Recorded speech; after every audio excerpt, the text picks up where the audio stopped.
ciento de los agresores son hombres.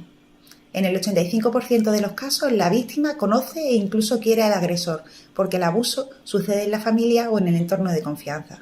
Según el artículo 19 de la Convención sobre los Derechos del Niño de Naciones Unidas, la infancia y adolescencia tiene derecho a crecer sin sufrir ningún tipo de abuso o maltrato.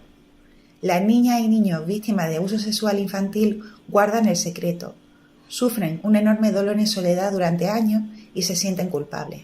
A continuación, veremos cuáles son los pasos a seguir para prevenir el abuso sexual infantil, elaborados por la asociación El Mundo de los Asi. Primero, enseñarles a decirnos. Las hijas e hijos deben aprender a decir lo que piensan y cómo se sienten de manera clara y en el momento oportuno. De esta manera, los niños, las niñas y adolescentes tendrán la capacidad de expresar claramente y con seguridad su negativa ante cualquier amenaza de violencia sexual que se le presente.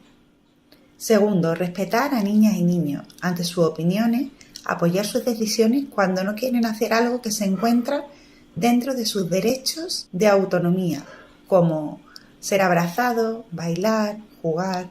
Si obligamos a un niño a dar un beso, entenderá que debe hacer ciertas cosas cuando alguien lo obliga. Tercero, saber escuchar y transmitir confianza. Necesitan saber que sus sentimientos son percibidos por sus progenitores y que su voz es escuchada por la familia. Ideas como que los niños mienten o no saben deben ser desterradas. Cuarto, estar siempre informados de aquellas personas que muestran interés por su hijo, saber de las amistades que frecuentan y de sus amigas y amigos virtuales, conocer qué páginas web, foros o espacios de chat visitan, conocer las rutas que siguen al ir o venir de su centro de estudios, estar atentos frente a cualquier cambio en el estado de ánimo, la salud o el rendimiento académico. Hay que evitar subir fotos de los menores, aunque sean fotos totalmente inocentes, porque estas fotos de cumpleaños o de fiestas de disfraces pueden ser vendidas como material pedófilo. 5. Advertir sobre el abuso sexual. Hablar con ellos de la existencia de abusos sexuales y de cómo se producen. Explicarles la forma en que las personas agresoras intimidan y logran que la niña o el niño guarde el abuso en secreto. Enseñarles que nunca deben guardar ese tipo de secreto, aunque se lo pidan o les amenacen. Explicarles la diferencia entre una expresión de cariño y una caricia sexual. Y sexto, hablarles claro sobre sexualidad. Explicarles, de acuerdo a su edad, todo lo que motiva su curiosidad, incluyendo el nombre de las partes del cuerpo, las áreas sexuales de este, por ejemplo, que las partes que se tapan con el traje de baño son partes privadas, y darle a conocer las diferentes formas de expresión sexual. El turismo sexual infantil afecta a unos 2 millones de niños y niñas en todo el mundo. Los menores, víctimas de esta forma de turismo, a menudo han sido engañados o secuestrados para someterlos a esclavitud, en este caso sexual. La mayoría de los agresores son hombres. La prostitución infantil en el contexto del turismo se analiza como una forma de dominación masculina reforzada por la globalización. Los gobiernos de los países donde los menores son víctimas del turismo sexual a menudo se abstienen de perseguir a los autores de este tipo de violación de los derechos humanos, que es una fuente de divisas. El poder económico del turista los silencia. El turismo sexual infantil está estrechamente vinculado a la pobreza, a los estereotipos de género, los conflictos armados, la rápida industrialización y el crecimiento explosivo de la población. En América Latina y el sudeste asiático, por ejemplo, las niñas de la calle rechazadas de sus hogares por ser niñas, abandonadas, recurren a menudo a la prostitución como último recurso. Debido a su corta edad y a su precaria situación económica, estas niñas pobres son un blanco fácil para los traficantes, tanto de sexo como desde finales de los 90 de la explotación reproductiva. Estados Unidos, Canadá, Tailandia, Camboya, India, Brasil y México han sido identificados como los principales centros de explotación sexual infantil y explotación reproductiva, y de ahí afirmar que regular no evita la trata. Legalizar la maternidad subrogada en India en 2002, que fue denominada el útero del mundo, dio origen a una nueva forma de trata. Los traficantes solían traficar con niñas, mujeres, para la prostitución, pero después de la legalización de la subrogación comercial, traficaron con niñas y mujeres para la industria reproductiva, otra forma de prostitución, usando a estas como materia prima, niñas que podían ser explotadas reproductivamente hasta 6 veces cada una. La regulación no ha impedido la trata de mujeres por las mismas redes y vías que se utilizan para la prostitución o las redes de explotación doméstica. Información de la Oficina Nacional del Crimen 2016 de India. Por otro lado, el tráfico de miles de mujeres, a menudo adolescentes, como novias, a lugares de la India, donde la proporción de sexos de las niñas ha descendido tanto que los hombres no pueden encontrar mujeres para casarse, es de hecho una especie de puerta a la práctica de la maternidad subrogada. Esencialmente el tráfico de niñas, a menudo adolescentes, para sexo y procreación. A veces son compradas a sus padres o secuestradas y luego vendidas a una familia donde el marido, sus hermanos e incluso el padre comparten a la menor esposa. Si las mujeres se resisten, son golpeadas y a veces asesinadas. Una vez que tienen hijos, es vendida a otra familia de hombres para su uso sexual y reproductivo. Y lo curioso es que este sistema de violación colectiva, violencia sexual y reproductiva contra las mujeres, es perfectamente legal en India. La policía no arresta a nadie porque dicen que están casados. La esclavitud perdura impunemente en el mundo. Según Plan Internacional, más de 8.000 niñas y mujeres son víctimas de la esclavitud doméstica solo en Nepal. Una niña puede ser vendida a la edad de 3 años para saldar deudas familiares. Un sistema ilícito, pero totalmente generalizado. Para las niñas explotadas, esto lleva a la privación de la educación y al abuso físico. Esta práctica se volvió ilegal en el año 2000, pero las tradiciones son tenaces y la ley difícil de aplicar. Involucró entre 10.000 y 12.000 niñas. Una vez forzadas a abandonar sus hogares, las niñas se ven obligadas a trabajar, a hacerse domésticas, a casarse para ser explotadas reproductivamente e incluso a prostituirse. Decenas de miles de niñas, incluso de niños pakistaníes, trabajan como sirvientes domésticos en los hogares de familias ricas. Cocinan, limpian. Y las niñas a menudo son violentamente abusadas, violadas. Sin embargo, raramente pagan por sus crímenes. Repito, de ahí afirmar que regular no evita la trata, muy al contrario. La mayoría de los compradores de la explotación reproductiva suelen ir al extranjero a comprar los bebés. Como sabemos, son pocos los países que tienen legalizada la práctica de la mal llamada gestación subrogada, en los que su sistema es altruista. Tampoco hay suficientes mujeres disponibles para cubrir la demanda existente. Y, por supuesto, dichos países ni garantizan las demandas, ni mucho menos las exigencias de los clientes que se marchan al extranjero, en su grandísima mayoría, para cumplir con su voluntad de hacer realidad su deseo de disponer de toda costa de un menor sin más requisito que tener los fondos económicos necesarios. Cuando hablamos de compra de bebés por Internet, no exageramos. Se tiene que recurrir a la explotación de las meras funciones biológicas de las mujeres y se tienen que revocar numerosos derechos de estas, tanto como de los menores. Menores que tienen que ser separados de sus madres. Criaturas que pierden su derecho a conocer sus orígenes. Un derecho que reconoce la Convención del Derecho del Niño, de los Derechos del Niño, en el artículo 180 del Código Civil, salvo que los clientes estén dispuestos a ello. También se podría considerar el alquiler de mujeres como un supuesto de venta y tráfico de menores según el protocolo o los protocolos facultativos de la Convención sobre los Derechos del Niño, relativo a la venta de niños, la prostitución infantil y la utilización de niños en la pornografía. Todo acto o transacción en virtud del cual un niño es transferido a cambio de remuneración o de cualquier otra retribución. Por supuesto, pueden ser rechazados si no satisfacen las calidades deseadas, si la pareja se separa, si se arrepienten del proceso. corren el riesgo de ser apátridas y quedarse sin nacionalidad.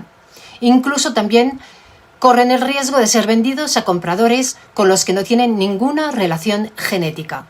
Y a esto súmenle el hecho, por ejemplo, de ser comprados por pedófilos o pederastas. No exageramos. Cuando nacen con síndrome de Down, malformaciones o enfermedades congénitas, los compradores suelen abandonar a estas criaturas. También suelen ser descartadas antes de nacer mediante las imposiciones a las madres de abortos selectivos. No solo si tienen una malformación, también si nacen con el sexo no deseado. Y si llegan a nacer, son abandonados y recogidos en instituciones. Hay coleccionistas de menores como el japonés Shigeta, que compró 16 concebidos en Tailandia, o la pareja de multimillonarios Cristina Ozturk y su marido de Georgia, que han tenido en un solo año 20 hijos, explotando a otras tantas mujeres, o Cristina, la mujer rusa casada con un hombre turco, que dio a luz a su primera hija con 17 años. Hoy es madre de 11 hijos, puede que más, en un periodo de 6 años. Y salieron en prensa porque querían llegar a la centena. ¿Y cómo les permite la ley este tipo de tropelías? Es directamente trata humana. En 2018, un conocido caso fue el del violador barcelonés Cristian Carretero, médico para más seña y residente en Suecia. Decidió un buen día ser padre, junto a su mujer, por explotación reproductiva. En Biotexcom, en Ucrania, la clínica famosa, pero curiosamente fue detenido precisamente en los días que tenía que recoger a su bebé, por delitos de abuso sexual a 52 menores, incluida la violación grave a 2 niños. Y la policía encontró cientos de vídeos de pornografía infantil en el ordenador personal y el teléfono móvil del pediatra, en diferentes centros hospitalarios del país. Por cierto, que en 2020 la justicia sueca le rebajó la pena a 7 años al absorberle de uno de los delitos. Tendrá que indemnizar a los menores y será expulsado de por vida de Suecia cuando cumpla la pena. Ambos acontecimientos sucedieron al mismo tiempo. El caso es que cuando nació el bebé, ninguno de los compradores fue a recogerlo. Ni la mujer, que no quería ni ver a ese hombre y le había pedido el divorcio, ni Cristian, que estaba en la cárcel. Y unas semanas después tuvo que ir el abuelo, el padre del agresor sexual y pederasta, el que fuera hasta Ucrania a recoger el menor, el bebé. Volverá a España, suponemos, pero seguirá con su hijo comprado por explotación reproductiva. ¿Hará algo la justicia española? Los contratos de gestación subrogada en España son alegales y la venta de menores es un delito en el Código Penal. Por tanto, la práctica es completamente ilegal en España. Las personas que quieren comprar un niño lo pueden hacer en otros países y luego inscribirlos en el registro civil. ¿Pero qué sucede con casos como el del pederasta Cristian Carretero? Nos preguntamos. ¿La justicia española no hará nada? ¿Los servicios sociales tampoco? Otro caso conocido y muy grave es el reconocido como el del pederasta del Raval, el de José María Gil Prados, que se alió con el joven del que abusó sexualmente para crear una empresa de vientres de alquiler en 2015. Sabían que se trataba de un negocio multimillonario, además de medios ucranianos. Gil Prados, el conocido pederasta del Raval, uno de los condenados de la macrotrama que cumplió condena de 8 años de cárcel por abusar sexualmente de Diego Jiménez Sánchez, entre otros, también conocido como Dídac Sánchez, cuando era adolescente. Como digo, este señor, Prados, y su abusado Sánchez crearon una empresa de mediación de explotación reproductiva llamada Subrogalia, muy reconocida, con sede en España, según los registros corporativos. La empresa, una de las docena, creo que han sido una docena, que eran propiedad de estos 2 señores, se vio rápidamente envuelta en polémica y acusaciones de tráfico de bebés. Subrogalia, según distintos medios españoles y también ucranianos, había sido investigada al menos en 2 países de los 9 donde opera. Los presuntos delitos incluyen la venta y el tráfico de bebés, además de proporcionar a los clientes bebés que no estaban biológicamente relacionados con ellos. Ante la escalada del conflicto en Ucrania, Subrogalia Ucrania cambió el nombre a Euro Surrogacy en 2017. Al mismo tiempo, Subrogalia España pasó a llamarse Gest Life y sigue existiendo como tal. Sánchez también figura como fundador de su propia clínica ucraniana de fecundación in vitro en 2017 llamada Interfib. En 2021, uno de los hijos de Prados, según los medios que son Redux, El Confidencial y Metrópoli, asumió el control de la empresa y ese mismo año la clínica fue objeto de una redada por parte de las fuerzas de seguridad por presuntos amaños de matrimonios ficticios, falsificación de documentos para sacar a bebés del país, y ambos fueron socios comerciales de una de las cadenas de clínicas más importantes y grandes del mundo, como es Biotexcom en Kiev, según fuentes como acabo de mencionar. De hecho, en 2018, en pleno conflicto ucraniano en Kiev, Sergei Antonov, abogado de IRSA Ukraine, especializado en medicina, dijo en prensa que de los 2.000 bebés que se calcula que nacen por gestación subrogada, explotación reproductiva en Ucrania, 2/3 es ilegal y la mitad son de Biotexcom. Las autoridades ucranianas descubrían más de 1.000 casos irregulares de alquiler de mujeres y alquiler de vientres en Biotexcom. Es una de las clínicas investigadas por tráfico de menores, tráfico de órganos, delito fiscal, inseminación directa, gestación subrogada tradicional, infecciones de hepatitis B, implantes de embriones sobrantes de otras parejas, etc.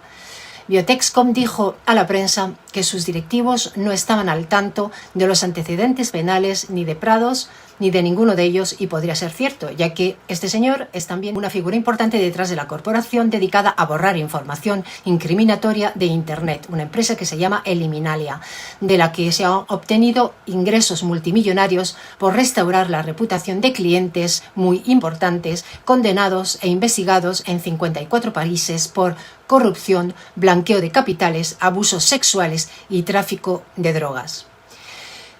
Y seguimos con más casos. No sé si recordarán la historia del bebé Gami, que saltó a los titulares en 2014. Un bebé con síndrome de Down que nació fruto de la explotación reproductiva de una madre tailandesa, que fue madre gestante para una pareja australiana que dio a luz gemelos, pero la pareja decidió no aceptar al bebé con trisomía, pero sí a su hermana. Y cada día que pasaba la historia se complicaba. La madre dijo que no tenía dinero para poder pagar el tratamiento de la menor, por lo que se inició una campaña en Internet para recaudar fondos. David y Wendy Farnell, la pareja en cuestión, declaró que no sabían de la existencia del bebé Gami, que los médicos les hablaron de un solo bebé y que no había una gemela, por lo tanto que no tenían ni idea, pero lo peor del caso estaba por venir. El padre australiano tenía antecedentes de estupro. Las autoridades australianas investigaron a David Farnell, quien había cumplido condena en una prisión de Australia en 1998 por abusar de una menor de 13 años y otras tantas de delitos de abuso de menores. Pataramon, la madre tailandesa, se encontraba muy preocupada por las acusaciones sobre abuso de menores que surgieron sobre el padre biológico. Y cuando se le preguntaba, exclamaba indignada: «Si eso es verdad, quiero a mi hija de vuelta». Los australianos se dieron cuenta de repente que una persona con 22 condenas por delitos sexuales contra menores, incluido el trato ilegal e indecente con niñas de tan solo 7 años, podía tener una niña por gestación subrogada y la ley no decía ni hacía absolutamente nada. Otro caso reconocido fue el de un ex convicto por pedofilia que contrató un vientre de alquiler de una madre india para tener una hija en 2013. El hombre fue condenado a prisión por abusos a menores que estuvieron a su cargo. Una vez en libertad, aprovechó un vacío legal en Israel y se convirtió en padre de una niña por medio de explotación reproductiva contratada en la India. El caso salió a la luz por la denuncia de una mujer ante el Consejo Nacional del Menor en Israel. La organización reveló que no existe posibilidad legal de retirarle al progenitor la custodia de la menor, ya que el procedimiento por el cual se convirtió en padre fue intachable. A lo sumo, la relación entre padre e hija está bajo supervisión de las autoridades sociales y el progenitor ha sido obligado a recibir asesoramiento especial psicológico. Otro caso relacionado con la pedofilia, es el de un hombre de la región de Victoria, en Australia, que se declaró culpable de abusar sexualmente de sus 2 hijas gemelas y de 2 sobrinas de Nueva Gales del Sur, en un caso sin duda que se esperaba avivar el debate sobre las leyes internacionales de gestación subrogada, pero que evidentemente no ha avivado nada. El hombre ya abusaba de sus sobrinas cuando se gastó $44.000 para que las gemelas fueran concebidas en el extranjero utilizando un óvulo de donante con la clara intención de explotarlas sexualmente. Comenzó a abusar de ellas cuando tenían 27 días, repito, 27 días, y continuó durante 7 meses. Según la Policía Federal Australiana, el hombre también produjo algunos de los materiales de explotación más depravados jamás vistos. Se descubrió que el hombre había accedido a pornografía infantil durante décadas. Las leyes sobre gestación subrogada, incluidos los aspectos legales de la gestación subrogada internacional, ya están siendo examinados por una comisión parlamentaria federal de Australia. Pero es evidente que se necesita un instrumento internacional. Se entiende que este hombre de 49 años, cuyo nombre no puede revelarse, se convertirá en la segunda persona en la historia de Australia condenada por el delito federal de tráfico de menores. En abril de 2016 se declaró culpable de 37 cargos, entre ellos la producción de casi 17.000 imágenes y vídeos de abusos a menores y de material subido de las faldas de mujeres en trenes de la línea V-Line entre 2009 y 2014. En casi 300 imágenes y vídeos aparecían las gemelas, que nacieron en Asia en marzo de 2014, utilizando un óvulo donado de Ucrania. El país de nacimiento de las gemelas se mantiene oculto, pero el centro al que acudieron, el hombre y su mujer, presume de haber ayudado a decenas de parejas australianas a tener hijos. Recordemos que Australia tiene regulada la gestación subrogada, altruista y garantista, que tanto cacarean, y me disculpan la expresión, los demandantes de la regulación en España y en el mundo, precisamente para evitar estos casos de abuso y de trata. La fiscal federal Krista Breivik dijo que el hombre pidió a su mujer que abortara a principios de los 90, cuando se quedó embarazada, y parecía no estar interesado en la paternidad hasta después de que empezara a abusar de sus sobrinas en 2009. El hombre, conocido en varios foros de abusos a menores por el nombre de Candy, había contado a otros miembros los inminentes nacimientos por explotación reproductiva de sus hijas y su intención de abusar de las niñas. También sugirió a su mujer que una de las gemelas se llamara Candy. Las mellizas, que ahora están al cuidado del Departamento de Salud y Servicios Humanos, fueron abusadas mientras el pederasta las alimentaba, bañaba y cambiaba. Según la AFP, se demostró que la esposa de este pederasta no era consciente ni cómplice de los abusos.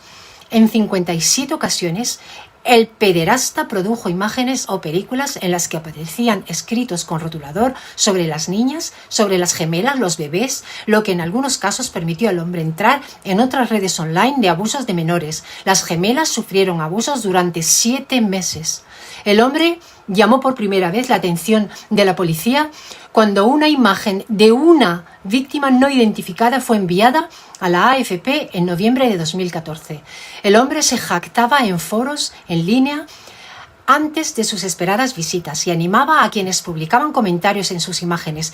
También compartió información sobre cómo había drogado a las niñas antes de cometer el delito, y las imágenes posteriores parecían mostrarlas durmiendo. Un destacado abogado especializado en gestación subrogada afirma que los delincuentes sexuales se van al extranjero en busca de vientres de alquiler en cantidades preocupantes, no solo en Australia. Stephen Page, abogado de familia de Brisbane, especializado, afirma que el caso pone de manifiesto un problema más amplio con los acuerdos de gestación subrogada de menores y que la cifra real puede ser mucho mayor y que muchos compradores regresan a su país simplemente sin informar a las autoridades de que su bebé ha nacido de un alquiler de mujeres o de vientre de alquiler. Su afirmación se basa en el conocimiento de Australia, pero también es un hecho afirma que sucede en el mundo entero. Repito, Australia tiene regulada la gestación subrogada de forma altruista, lo que no impide que la mayoría de sus ciudadanos salgan de su país a comprar los bebés en el extranjero. El abogado exige a su gobierno que Australia debe tomar medidas drásticas contra las personas que viajan al extranjero para contratar el alquiler de mujeres. Textualmente dijo: Australia parece ser el principal exportador de casos como este, así que deberíamos ponérselo mucho más difícil a esta gente.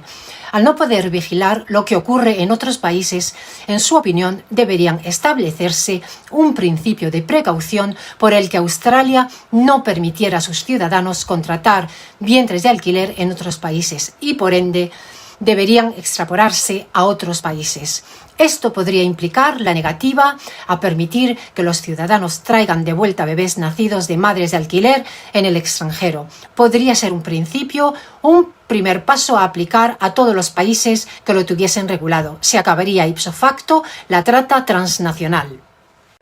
Tenemos que tener en cuenta que, mientras que el abogado Page aboga por cerrar las fronteras de los países al turismo reproductivo, la BAR, la American Bar Association de abogados de Estados Unidos, insiste en que la modalidad comercial de la subrogación se acepte en todo el mundo como un sistema basado en el mercado y rechaza que se aplique la norma del interés superior del niño, rechaza la mayor parte de las modalidades de examen de idoneidad del progenitor, incluso del mismísimo convenio de la Haya relativo a la protección del niño y la cooperación en materia de adopción internacional de 1993 como modelo de convenio de ámbito de la gestación por sustitución, y rechaza todos los tratados bilaterales en materia de gestación subrogada. Por supuesto, también rechazan los exámenes de idoneidad de padres y, por tanto, las evaluaciones de competencias de los aspirantes a progenitores. También desaprueban los derechos de partida de nacimiento y toda información sobre los orígenes personales del bebé. Rechazan el convenio de la Haya relativo a la protección del menor y propugnan que en lo relativo a la explotación reproductiva se prescindan de la dimensión de los derechos humanos. Esta es la realidad. La aplicación efectiva de los registros de delincuentes sexuales. Todos los estados y territorios tienen algún tipo de procedimiento y notificación de registro de delincuentes sexuales, y esa información debería poder compartirse entre países como respuestas institucionales al abuso sexual infantil. Así, aunque para tener derecho a una plaza en el registro hay que haber sido condenado, por lo que no es tan preocupante para los agresores sexuales de menores no condenados. La idea es que el registro ayude a controlar los delincuentes sexuales y compradores de menores, pero no es suficiente. También sería muy necesario que se denegara a aquellos condenados por asesinato, por violación, por terrorismo, secuestro, delitos de drogas, pedofilia, pederastia, pornografía, infracciones que pudiesen afectar a las adopciones de menores, a mujeres en peligro de violencia sexual o machista. La realidad es que estamos atrapados en un mundo en el que cualquier delincuente, evasor de pensión alimenticia, maltratador de mujeres, violador, puede comprar un hijo. La legislación de la adopción es bastante opaca también en general y está llena de lo que a los abogados les gusta llamar lagunas. Si mencionamos la mal llamada maternidad subrogada, entonces la palabra opaca se queda absolutamente corta. Evidentemente, todos serán parches mientras cada país no impida a sus ciudadanos el turismo reproductivo o el turismo sexual y prohíba en sí misma la explotación reproductiva de mujeres y la venta de bebés, sea altruista o sea comercial, mientras no se produzca un instrumento internacional que permita la ratificación de la abolición de la explotación reproductiva y la abolición del turismo sexual. Y para terminar, decir que somos numerosas las organizaciones y asociaciones feministas las que nos dedicamos a luchar contra estas formas de explotación implantadas en numerosos países. Y parece que en vez de avanzar, solo damos pasos atrás en pos de una industria tecnorreproductiva que crece a pasos agigantados y que produce unos beneficios muy jugosos para el neocapitalismo que se ha aliado al neoprogresismo.